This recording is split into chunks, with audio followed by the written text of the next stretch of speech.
네, 지금도 오미크론에 감염이 되셔가지고 고생하고 계신 분도 계시는 것 같고요. 네. 뭐 아직까지는 여러분들 좀 각별히 건강에 유의해 주시기 바라고, 개인 위생이라든가 마스크 쓰기라든가 이런 것은 잘 지켜가면서 하시면 되겠습니다. 저는 예방접종 3번 맞고 또 이렇게 감염 1번 되고 이렇게 기운이 쪽 빠지네요. 자, 기운들 내시고 이제 그 앞 시간에서 우리가 결산 3일 패션을 통해서 결산도 해보셨고요. 장부 마감까지 해봤습니다. 손익 계정을 먼저 마감하고 그 다음에 재무상태표 계정을 마감했었죠. 그리고 이제 손익계산서 재무상태표와 같은 재무제표를 만들어내 봤습니다. 만든다는 건 조회만 해보면 되죠. 자, 이번 시간에는 이제 마지막으로 이 3일 패션의 마지막 실습 내용이 되겠는데요. 회계 분석이라는 주제입니다. 회계 분석. 회계 정보를 분석한다 라는 내용인데요. 먼저 이제 장부에 대한 내용이 나오는데 245페이지에 회계 장부는 주요부와 보조부가 있다. 뭐 시험에 나온 적은 없는 것 같습니다만은, 시험에 나온 적은 없는데 그래도 우리 교과서에 계속 이런 내용의 정리가 있기 때문에 주요부를 2개를 좀 알아둡시다. 혹시 모르니까 어느 날 갑자기 아래 보기 중 주요부에 해당되는 것을 찾아라 이렇게 하면 분계장이나 총계정원장을 찾아주시면 됩니다. 그래서 우리 회계장부에서 주요부라는 것은 가장 핵심이 되는, 기본이 되는 장부라는 뜻이거든요. 예, 역시 원장이죠. 원장, 총계정 원장. 모든 계정 과목의 원장이 가장 기본이 되는데, 이 원장은 무엇으로 해서 만들어져요? 전표 입력으로 해서 만들어지고요. 그 전표 입력을 한 것은 바로 분계장입니다. 분계장. 그래서 우리 장부에 보면 분계장이라는 장부도 있어요. 근데 별로 볼 필요가 없죠, 이게. 왜냐하면 우리가 전표 입력하면서 차변되면 분계 내용 그대로 기록되어 있는 장부이거든요. 네, 그래서 이 회계장부는 분계장부터 시작을 합니다. 예, 분계장에서 총계정 원장으로, 그리고 거래처 원장, 각종 보조장으로, 그리고 재무제표로 이와 같이 전기가 일어나게 된다. 주요부 2개 기억을 해두시고요. 나머지는 전부 보조장부가 되겠습니다. 자, 우리가 전표 출력이 가능합니다. 예, 전표 출력은 체크하시고 위에서 인쇄 버튼을 눌러서 인쇄하실 수 있고요. 또 전표 출력이라는 메뉴가 따로 있기도 합니다. 네, 아까 말씀드린 분계장, 또 총계정 원장, 이런 장부들의 소개가 있고요. 계정별 원장. 자, 총계정 원장에서 우리가 계정별 원장으로 가는 것이 있는데요. 여러분, 총계정 원장은 월 합계가 보이거든요. 한번 제가 총계정 원장과 계정별 원장 관계를 한번 보여드리겠습니다. 자, 여러분, 프로그램은 아직 회사 코드 3104로 지난 시간에 로그인을 했었죠. 사장 완료. 뭐 사장 완료가 여러분들이 다 입력이 되어 있으니까 이걸로 하셔도 되고, 혹시 여기 계신 분 중에 어제 결석하신 분이 있다 그러면 5장 입력 완료로 로그인 하시면 됩니다. 네, 어제 빠지신 분은 여기 안 계신 것 같아요. 그래서 우리는 어제 로그인했던 그 회사로 그대로 로그인 하셔도 되고, 5장 완료로 해도 상관없습니다. 5장까지 입력이 다 된 거예요. 자, 여기에서 이제 총계정 원장을 한번 보겠습니다. 총계정 원장이라는 장부를 보시면, 이렇게 엔터 쳐서 보시면은 이게 월별로 이렇게 나온단 말이에요. 월별로. 예를 들어서 보통예금 계정 과목을 선택하면 오른쪽에 월별로, 네, 2월에는 600만 원이 대변에 기록되어 있고 3월에는 500만 원이 대변에 기록되어 있고 이렇습니다. 그러면 요 3월에 월 합계가 500만 원이라는 얘기인데 이것을 계정별 원장으로 갈 때는요. 이 500만 원을 더블 클릭합니다. 그러면 이렇게 계정별 원장으로 연계가 되는데 그 500만 원의 내역을 볼 수 있다는 거죠. 3월 10일 날 건강보험료로 50만 2,200원이 인출이 되었고 상품 구입을 위한 계약금으로 3월 20일 날 450만 원이 출금이 됐습니다. 그래서 월계 500만 2,200원이 출금되었다라는 것을 이렇게 내용을 볼 수 있다는 거죠. 일자별로. 그래서 계정별 원장은 계정 과목별로 날짜별로 적요와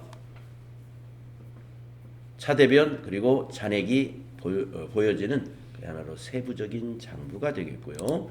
총계정 원장은 월 합계로 보여줍니다. 그래서 총계정 원장에서 월 합계 더블 클릭하면 계정별 원장으로 이렇게 보기 편하게 연결이 되고요. 계정별 원장이라는 메뉴로 따로 이렇게 들어갈 수도 있죠. 그래서 계정별 원장 그리고 거래처 원장 이런 장부들이 여기 존재합니다. 자, 거래처 원장 거래처별로 거래 잔액을 본다든가 할 때 거래처 원장을 조회하시면 됩니다. 매입 매출장 네 매입 유형별로 또는 매출 유형별로 즉 우리가 매입 매출 전표 입력할 때 과세 유형이라는 걸 우리가 입력하잖아요. 11번, 13번, 17번 또 매출에서는 51번, 53번, 54번, 57번 우리가 이걸 FAT 1급의 출제 범위다 해가지고 연습을 했었습니다. 그 과세 유형별로 조회해 볼 수 있는 보조 장부가 매입 매출장입니다. 수행 1, 2 네, 뭐 이거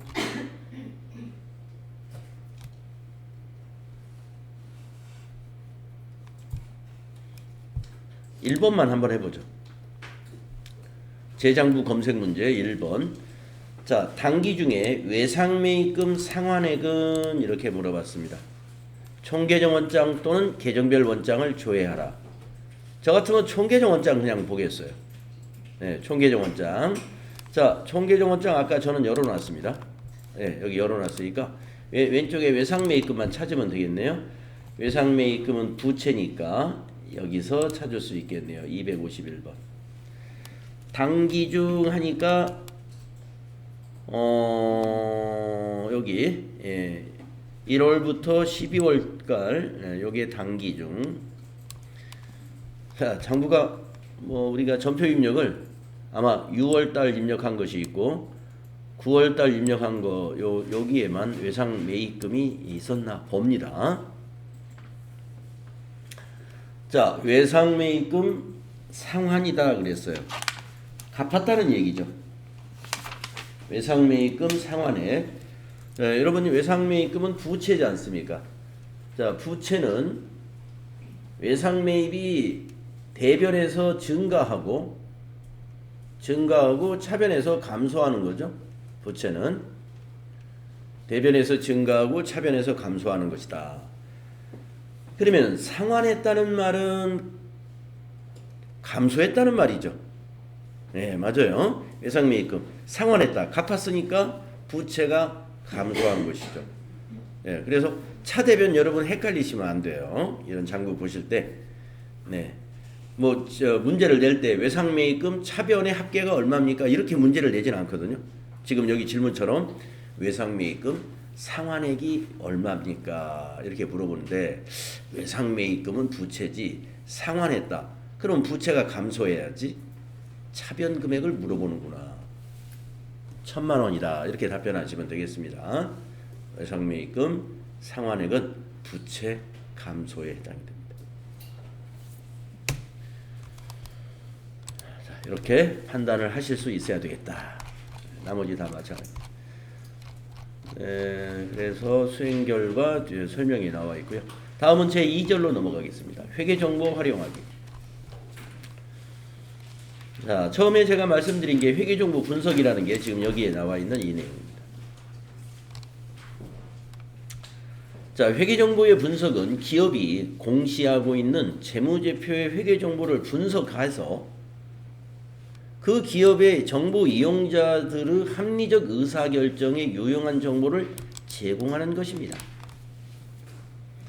그러니까 우리가 이제 타회사에 여러분이 우리들에게 관심이 있는 기업의 재무제표를 보면 그걸 가지고 뭔가 의미 있는 정보를 거기서 건져낼 수가 있어야 되는 것이죠.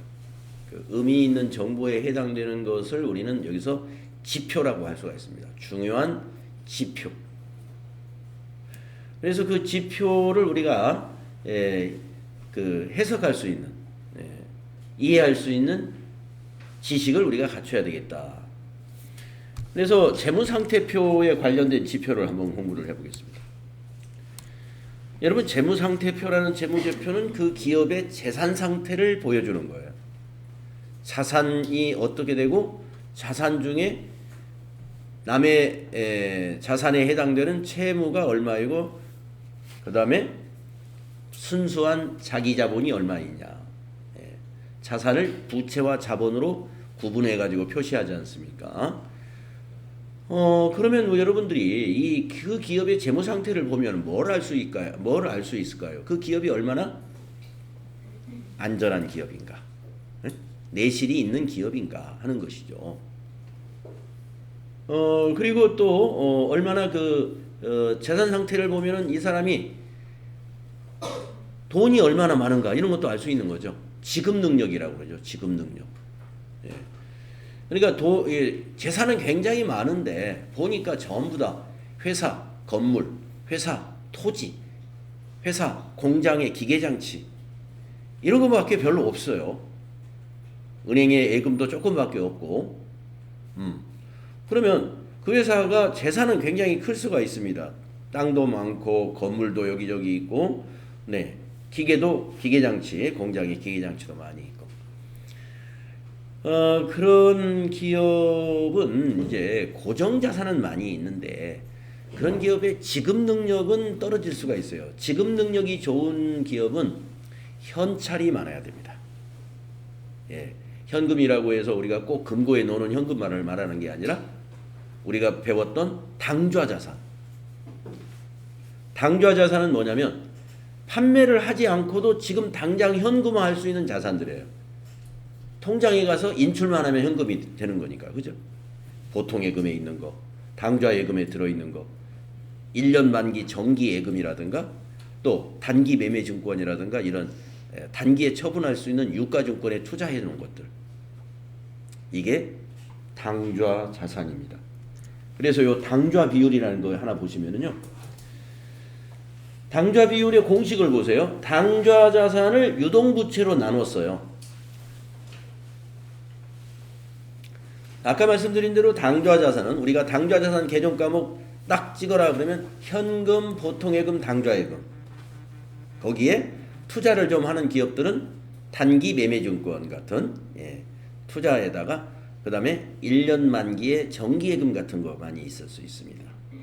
정기예금만이 아니라 여러 가지 뭐 CP라든가 또 CD라든가 이런 단기 금융상품에 투자하는 회사들은 다양한 단기 금융상품들이 있을 수 있어요.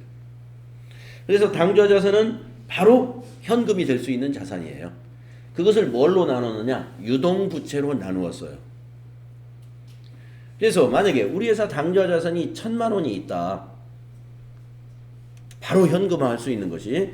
그런데 유동부채가 800만 원이다 라고 한번 해볼까요? 유동부채라는 것은 앞으로 1년 내에 갚아야 될 부채입니다. 그러면 1년 내에 갚아야 될 부채가 800인데 지금 당장 현금 가지고 있는 게 1,000만 원이라 이런 얘기예요. 이런 기업은 지급 능력이 아주 우수한 현찰이 아주 여유 있게 가지고 있는 그런 기업이라고 볼 수 있습니다. 그래서 여기 보시면 내용을 보시면 단기 채무를 충당할 수 있는 정도를 나타내는 비율이다. 지금 가지고 있는 현금으로. 그러니까 지금 있는 현금으로 올해 영업을 안 해도 지금 있는 돈 가지고도 1년의 지급은 의무는 다 수행할 수가 있어요. 올해 영업사원들이 그냥 영업 안 하고 영업사원들 다 휴가 보내고도 우리는 1년은 약속한 돈들을 다 지불할 수 있다. 아주 지급 능력이 좋은 기업이죠. 그래서 이 당좌 자산이 많이 있는 기업들은요, 과거에 이익이 많이 난 기업들입니다. 그래서 이 재무상태표가 구조가 좋다는 것은 손익 수익률이 과거 2, 3년 동안 양호했기 때문에 이와 같은 현금성 있는 자산들이 많이 있는 거예요. 왜냐? 장사를 잘해야 물건 팔아서 돈이 쑥쑥 들어오니까 그것이 다 어디로 쌓여요? 다 통장으로 들어오는 거죠. 통장에 돈이 있어야 건물에 투자도 하고 기계장치에 투자도 하고 하는 것이죠. 가장 지급 능력을 알아볼 수 있는 중요한 지표 당좌 비율입니다. 자, 근데 당좌 비율은 좀 떨어질 수가 있어요. 당좌 비율이 100%가 안 나와도 문제가 없습니다. 이 당좌 비율 100% 나온다는 것은 아까 말씀드린 대로 단기에 영업을 극단적으로 말해서 영업을 안 하고도 1년간 지급 의무를 다 이행할 수 있다는 얘기고요. 자, 당좌 비율이 좀 낮아도 유동 비율이 좋으면 지급 능력이 좋은 회사입니다. 유동 비율은 분자가 다르죠. 유동 자산을 유동 부채로 나눕니다. 그러면 여러분 유동 자산과 당좌 자산의 차이가 뭐냐면은 제가 한번 질문을 한번 드려볼까요? 네, 여기 제 바로 앞에 계신 분한테 한번 질문. 유동 자산에는요, 당좌 자산에다가 뭘 더한 게 유동 자산이죠?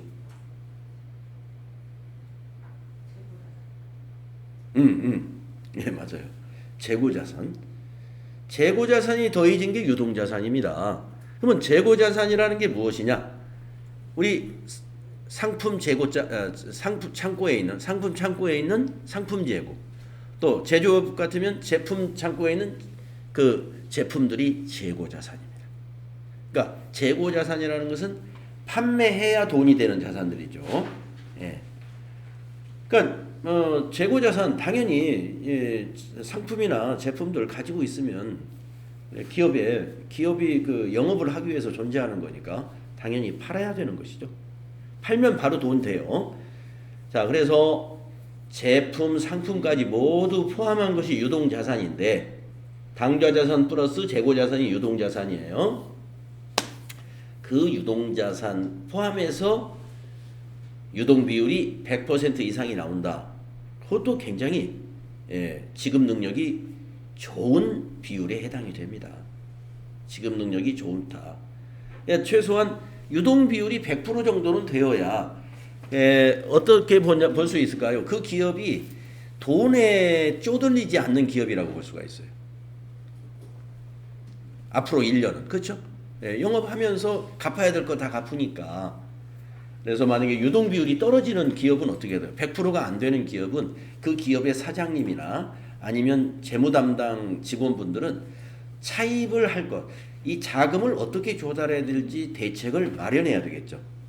은행에서 차입을 해야 될지. 은행에서 차입이 가능한 기업도 있지만 은행에서 차입할 걸 다 차입했기 때문에 부정대출을 받지 않는 한 은행 차입이 곤란한 기업들이 많이 있습니다. 그럼 어떻게 해야 돼요?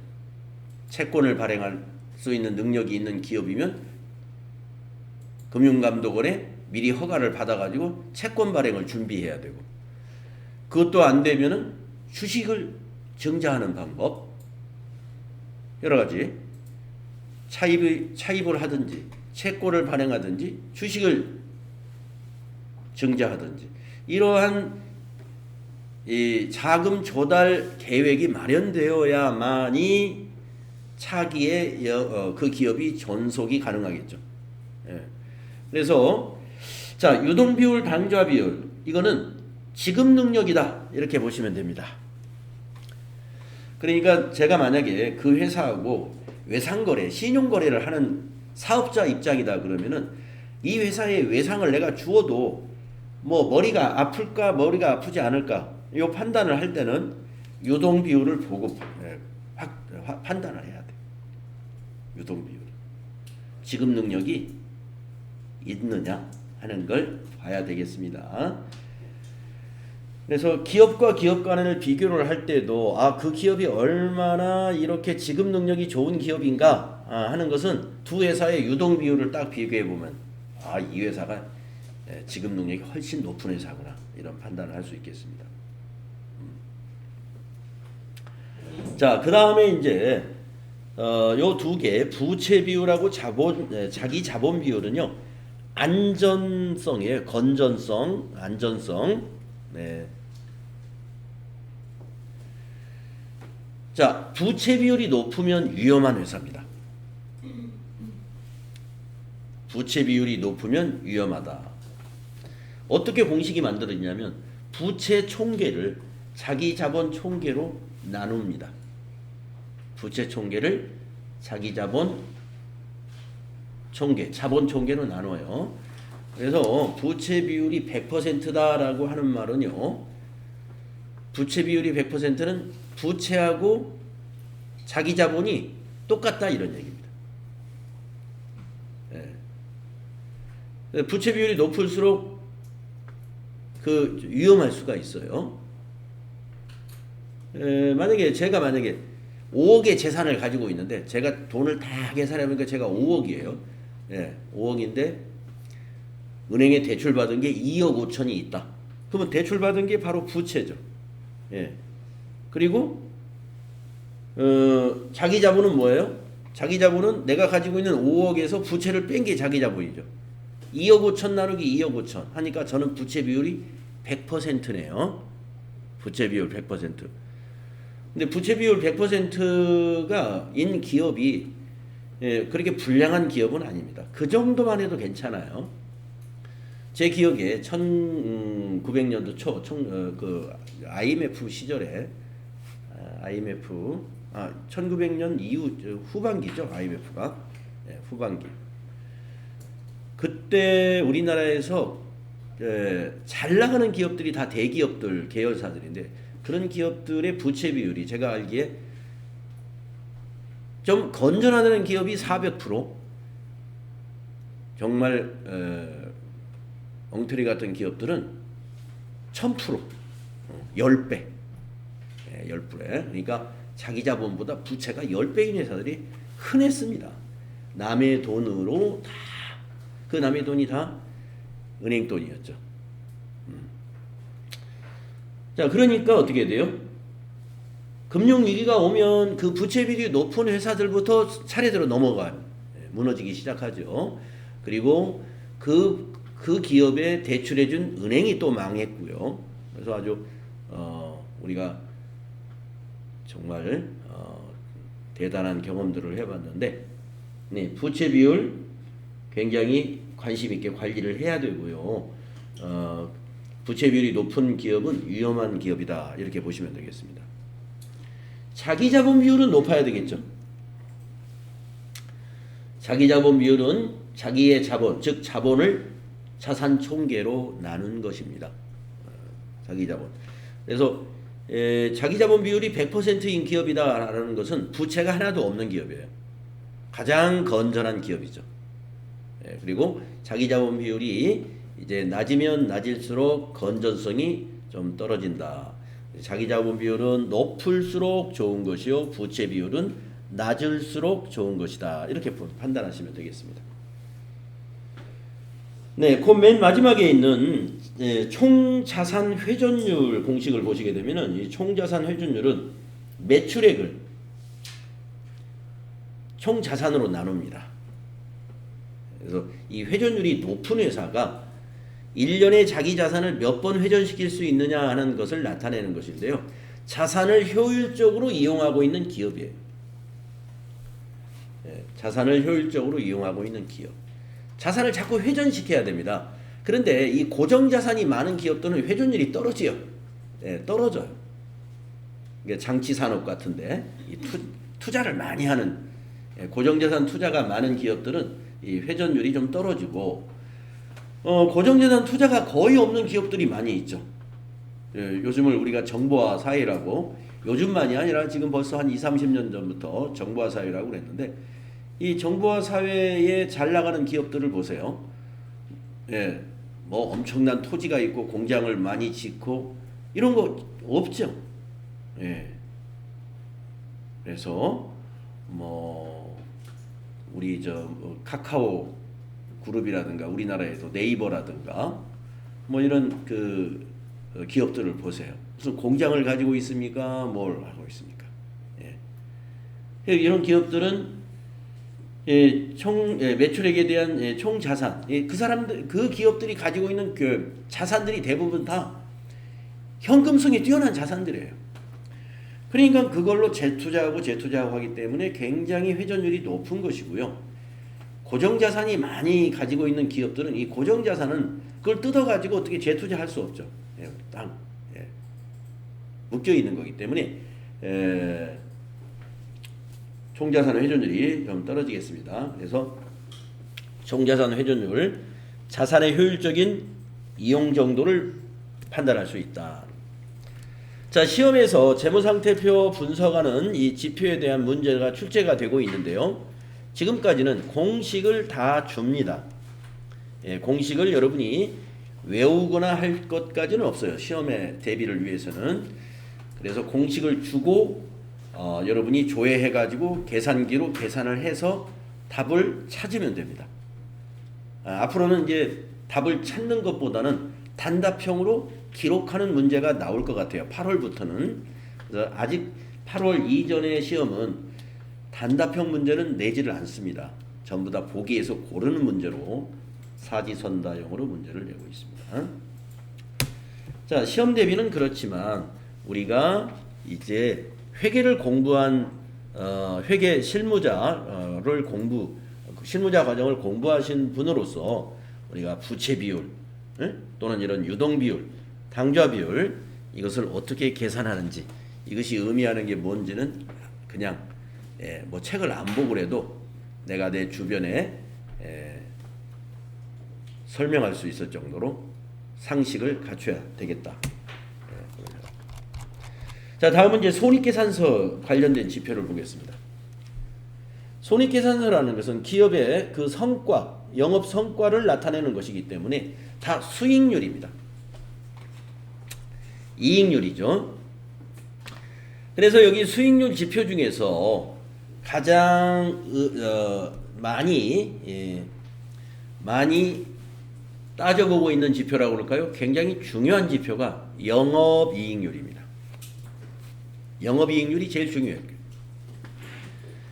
그래서 영업이익률 공식을 보면은 영업이익을 매출액으로 나눈 비율입니다. 영업이익을 매출액으로 나눈 비율. 우리가 전기에 영업을 해가지고 만약에 10억 원의 매출을 했다. 그러면 10억 분의 영업이익이 이 중에서 3억을 영업이익을 냈다라고 하면은 이 회사의 영업이익률은 30%입니다. 이렇게 말을 하자거든요.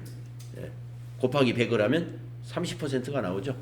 10억 분의 3억. 자, 이 영업이익률의 의미는 뭐냐? 여기 내용을 한번 보십시오. 기업의 주된 영업활동에 의해서, 그러니까 이 주된 영업활동에 의한다는 것은 영업 외적인 거 쏙 빼낸 겁니다. 뭐 부동산을 처분했다든가 이런 것들 쏙 빼고 순수하게 영업만 해서 얻은 성과를 말하는 거예요. 주된 영업활동에 의한 성과를 판단하는 비율로서 판매 활동과 직접 관련이 없는 영업 외 손실이나 이익을 제외한 순수 영업활동의 수익성을 나타낸다. 순수 영업활동의 수익성을 나타내는 것이기 때문에 의미가 있다는 것입니다. 그래서 10억 중에서 3억의 영업이익을 냈다는 것은 이 기업은 30% 남는 장사를 하는 기업이라는 얘기입니다. 10억 원어치 팔면 30%는 남는 거예요. 뭐뭘 뺐냐면은 만약에 판매업이라고 그러면은 10억 원어치 물건을 팔면 그 물건 사온 원가 빼고 그 다음에 그 물건을 팔려면 매장에 임차료도 내야 되고 감가상각비도 들어가야 되고 그 매장의 직원들 고용해가지고 직원들의 급여도 줘야 되고 또 퇴직급여 충당 부채도 퇴직급여도 계산해야 되고 이런 모든 비용들 다 빼고 남은 이익이 바로 영업이익입니다. 영업이익. 그래서 영업이익은 사실은 단기 순이익보다도 더 의미가 있는 거예요. 단기 순이익에는 순수한 영업활동의 이익 외적인 부분이 거기에 들어있기 때문에 영업 외적인 것은 어느 상황에 따라서는 없을 수도 있고 있을 수도 있는 그런 것들이고요. 영업만을 가지고 영업의 성과만을 가지고 따지는 것은 영업이익률입니다. 그래서 그 기업의 영업이익률이 전기 대비 단기에 어떻게 변해왔는가, 변하고 있는가, 이런 추세, 영업이익률의 추세도 상당히 중요합니다. 추세가 상향선을 가고 있다 하면은 이 기업이 구조가 굉장히 수익 구조가 좋아지고 있는 거예요. 원가는 절감되고 있고 시장의 판매 가격은 상승되고 있다. 시장 조건이 좋아지는구나. 둘 중에 하나입니다. 영업이익률이 높아진다는 것은 시장에서 그 회사가 만든 제품의 평가가, 즉 시가가 지금 좋은 평가를 받고 있어요. 아니면 기술력이 뛰어나가지고 내부에 제조원가라든가 매입 원가가 낮아지고 있는 것이죠. 관리가 잘 되고 있는 것입니다. 그래서 지금은 이제 벌써 4월 곧 말일이 됩니다만 우리가 4월 첫 주 4월 한 5일 6일 요때만 해도 그 뉴스 중에 경제 뉴스 중에 우리나라 대표 기업들 몇 개 회사들이 있잖아요. 삼성전자를 중심으로 해서 이런 회사들의 영업이익률 발표가 꼭 나옵니다. 분기 때마다. 그래서 이번에도 뉴스를 들어보면 삼성전자 관련해 가지고 국민들이 그냥 안 들으려고 해도 그런 것 워낙 방송에 자주 나오니까 다 알게 되죠. 사상 최고의 영업이익률을 냈다. 그런데 주가는 많이 떨어지고 있다. 아니 영업이익이 이렇게 많이 나는데 왜 주가는 떨어지지? 주식 투자하는 사람들은 항상 그런 거에 관심을 가지고 있죠. 7만 원도 안 가죠. 지금 삼성전자 주식이 엄청 떨어졌습니다. 6만 원대, 6만 몇천 원인가 하는 걸 알고 있는데, 그 뭔가 이 수익성 말고도 뭔가 다른 요인이 있는 거죠. 그래서 시장에서 이 상장 기업들이 주가라고 하는 것은 그 기업의 수익성을 보고 판단하는 것도 있지만 수익성이 아닌 다른 부분도 보는 거예요. 아니면 왜 삼성전자 주식이 시장에게 매물이 많이 쏟아지면 또 가격이 떨어지는 거죠. 시장 원리라는 게 매수인보다 매도인이 많으면 떨어지는 겁니다. 그런 삼성전자의 대주주들이 지금 많이 팔고 있다. 그런 것도 영향이 있는 거죠. 자, 그래서 영업이익률, 여기 굉장히 중요한 수익성 지표라는 걸 알아두시고 나머지도 다 알아두세요. 매출 총이익률은 매출 총이익을 매출액으로 나눈 이익률입니다. 주당 순이익이라는 것은 단기 순이익을 주식수로 나누죠. 그래서 한 주당 이익이 얼마가 창출되느냐를 보여주는 것이죠. 이자 보상 비율이라는 지표도 있는데요. 영업이익을 이자 비용으로 나눕니다. 자, 요걸 보니까 요새 좀비 기업이라는 말이 새로 생겼더라고요. 좀비 기업. 이건 뭐 옛날에는 이런 말이 전혀 없었단 말이죠. 여기 이자 보상 비율이라고 하는 게 100%가 안 되면 좀비 기업입니다. 요새 말하는. 저게 무슨 지표냐면요. 영업이익으로 이자는 낼 수 있느냐 이걸 보는 겁니다. 아까 영업이익이 3억이 난다고 그랬잖아요. 만약에 3억이 난다. 그러면 밑에 이자 비용. 그 회사가 이자 비용이라는 게 뭐냐면 은행에 차입한 돈이 많아가지고 1년에 부담해야 되는 이자를 말하는 거예요. 그러면 차입금이 많을수록 이자 비용이 높아지는 거거든요. 그러면 3억이라고 만약에 봅시다. 이자 내야 되는 게 1년에 3억. 영업을 해서 벌어들이는 게 3억. 벌어들여가지고 이자 내면은 나머지 이익이 하나도 없죠. 예, 이익이 하나도 없습니다. 그나마 이 정도는 괜찮은 기업이에요. 이자라도 내니까 버틸 수 있는데 벌어들여서 이자도 못 낸다라고 하면은 그 기업은 계속 쇠퇴하는 거죠. 이자 못 내면 어떻게 돼요? 또 돈을 차입해야 되고 악순환이 계속되죠. 차입하면 또 이자 비용은 더 커지고 그래서 결국에 기업을 청산해야 되는 수순으로 가는 그 기로가 어디냐? 이 이자 보상 비율. 이 이자 보상 비율이 100% 이하로 가고 있다 하면은 그 기업은 곧 청산할 수밖에 없는 기업이다. 나중에 껍데기만 남는 기업이 됩니다. 굉장히 위험한 기업이에요. 그 회사의 손익계산서를 보고 연간 이자 비용이 어떻게 되는지 보시고 거기 영업이익하고 비교해 보세요.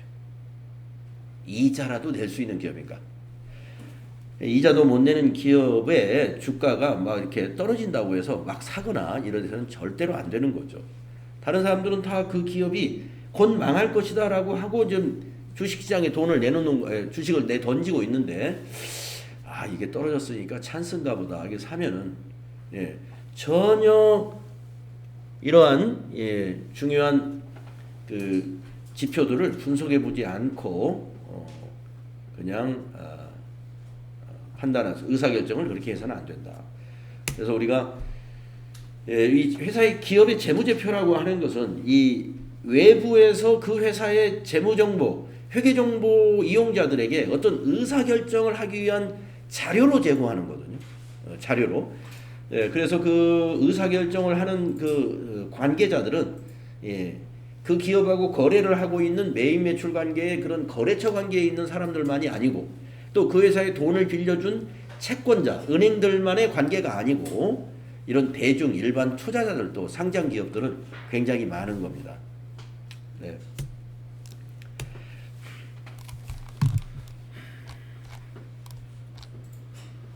자, 그래서 수행 과제를 한번 보시게 되면은 유동 비율이 얼마냐?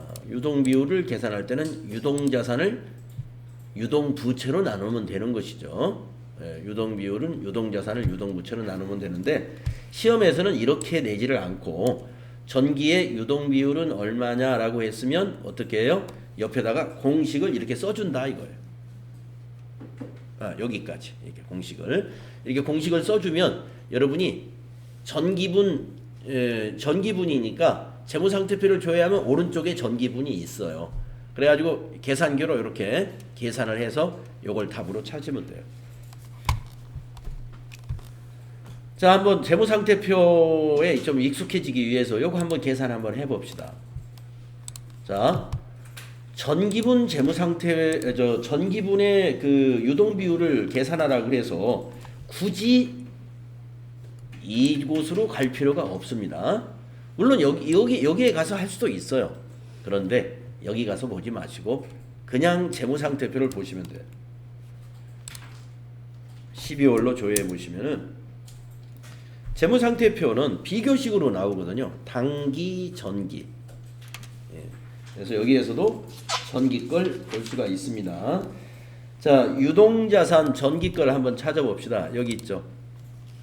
그래서 이거를 계산기에다 이제 두들기면 됩니다. 계산기에다가.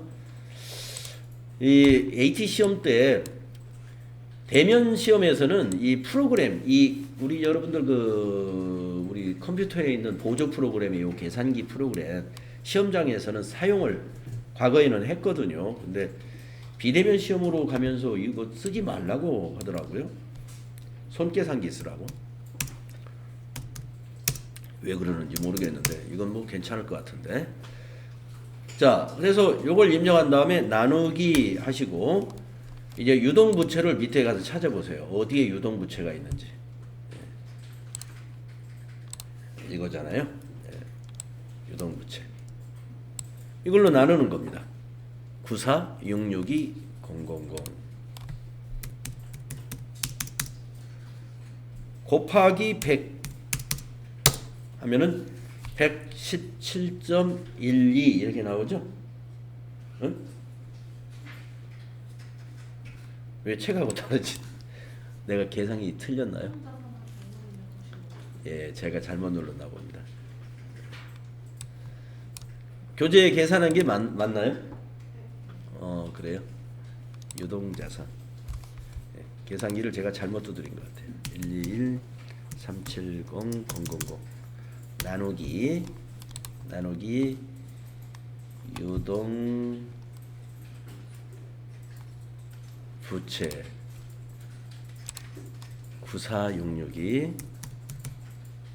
000 예. 곱하기 100. 네, 128% 맞네요. 128%. 여러분 그 객관식 사지선다용하고 단답형하고는요 천지 차이예요. 왜냐면 아까처럼 제가 만약에 계산기 잘못 두들겨 가지고 잘못 오답이 나왔어요. 보기에 그게 없겠죠. 잘못 두들겼으니까. 예, 엉뚱한 숫자가 나왔으니까 보기 1, 2, 3, 4 중에 그게 없을 거란 말이에요. 그러면 내가 다시 한번 계산을 한단 말입니다. 그래서 답을 찾아낼 텐데 단답형 문제는 내가 한번 두들겨서 그게 맞다고 되면 그냥 써버리고 마는 거죠. 그래서 단답형이 훨씬 어려운 겁니다. 네, 맞추기가. 그래서 앞으로 이제 8월 이후부터는 단답형을 낸다고 하니까 조금 문제가 우리 뭡니까 이게 시험 보시는 분들 입장에서는 불리해지는 거예요.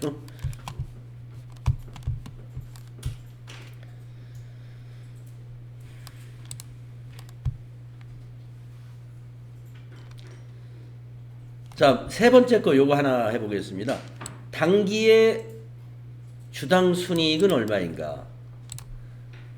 네, 손익계산서를 조회해서 발행한 주식수는 지금 3일 패션인 만주를 발행했다고 합니다. 이 주당 순이익은 그 손익계산서에 공식으로 제공해 줍니다. 그거를 계산기 대신에 이용할 수가 있는데요. 그걸 한번 해보도록 하겠습니다. 당기의 주당 순이익이죠. 그러면 손익계산서를 한번 열어보세요. 손익계산서를 12월로 한번 조회해 보십시오. 예. 그러고 다음에 주당 순이익이 밑에 가보시면은 지금 없죠. 맨 밑에 당기 순이익으로서 끝나거든요. 4,745만 3,285. 요 밑에 주당 순이익을 나타내게 하려면은 여기 기능 모음에 가보세요. 네, 상단에 기능 모음을 클릭해 보시면은요. 계산이라고 하는 항목에 주당 손익이라는 메뉴가 있습니다. 예, 거기를 클릭하시고요. 단기 것만 네, 단기 것만 계산을 한다면 여기다가 주식수를 입력해 주면 됩니다. 만주를 발행했다 그러니까 여기다가 10000 엔터. 뭐 전기 것도 계산하고 싶으면 전기 거에도 만주를 입력해 주시면 되겠고요. 그러면 여기 주당이익이 나왔죠. 4,745원.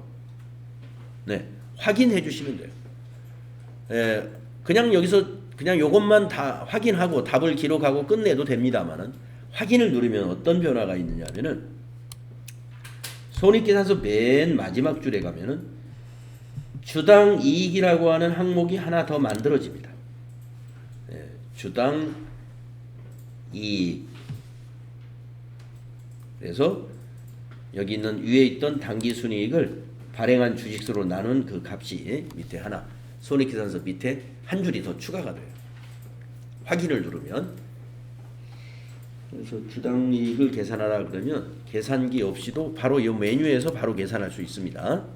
주당 손익을 이용하시면 되겠다.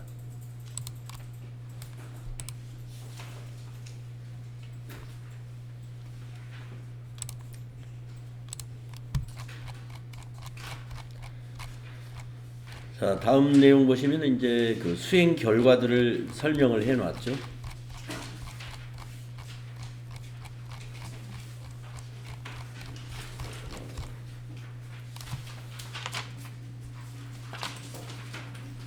(252페이지에) 어, 8월부터 변경되는 시험 유형 대비라는 문제가 5문제 있는데 여기서 3개만 한번 해보겠습니다. 135로 한번 해보죠. 자, 1번 보시게 되면은 22년 중 보통예금이 가장 많이 감소한 월은 몇 월이냐? 월별로 말이죠. 월별로 비교를 해야 되는 이러한 그 판단이 필요하면은요, 총계정 원장을 보는 게 가장 빠릅니다.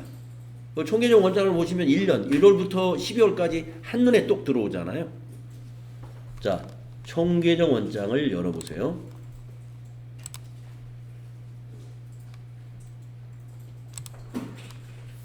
엔터 치시고 왼쪽에서 보통예금 딱 선택을 해주신 다음에 이 월별로 1월부터 12월까지 여기 나옵니다. 가장 많이 감소한 월이니까 여러분 보통예금은 자산이잖아요. 이 보통예금이. 예. 자, 자산은 차변에서 증가하고 대변에서 감소한다. 여러분 거래의 8요소 아시잖아요. 그래서 가장 많이 감소한 것은 대변 금액이 제일 큰 걸 찾으면 되는 거죠. 10월이 되겠네요. 답은 4월, 아니 4번 10월, 2월이네요. 2월. 2월 1번이 답이 되겠네요.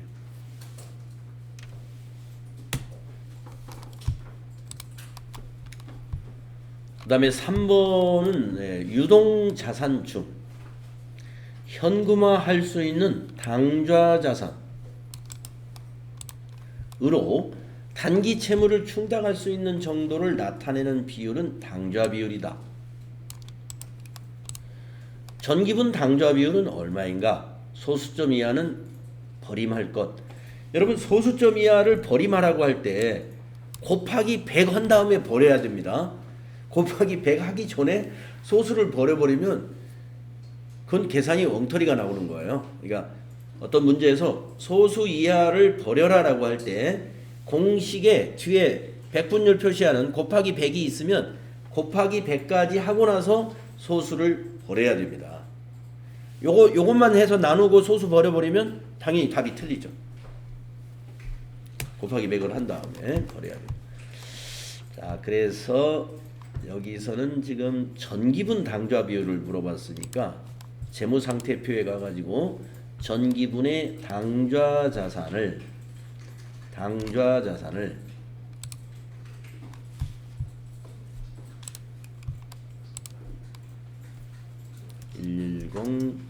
870 000 나누기 유동부채로 아까 했던 건가 이거? 9466이 000 나눈 다음에 곱하기 100 그리고 소수를 버려야 돼요. 117%가 되겠습니다. 117%. 3번이 답이 될 거예요.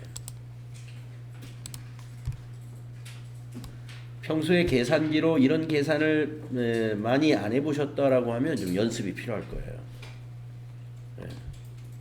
이런 문제 충분히 맞출 수 있는 문제인데. 네, 5번도 해보겠습니다. 영업이익률은 기업의 주된 영업활동에 의한 성과를 판단하는 비율이다. 당기분 영업이익률은 얼마인가? 네, 영업이익 나누기 매출액 곱하기 100을 해보겠습니다.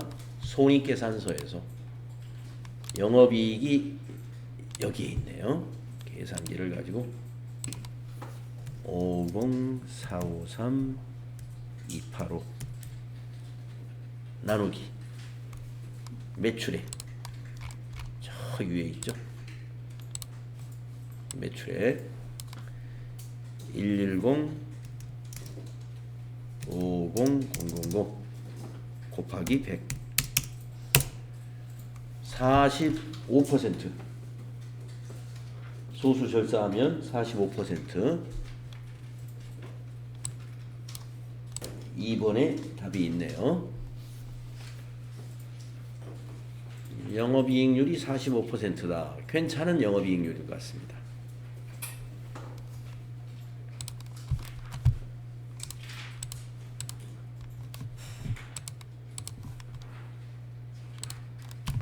자, 이렇게 해서요. 우리가 오늘은 회계정보의 분석, 재무상태표의 분석 지표와 손익계산서 관련된 분석 지표에 대해서 우리가 지식을 갖추어 봤습니다.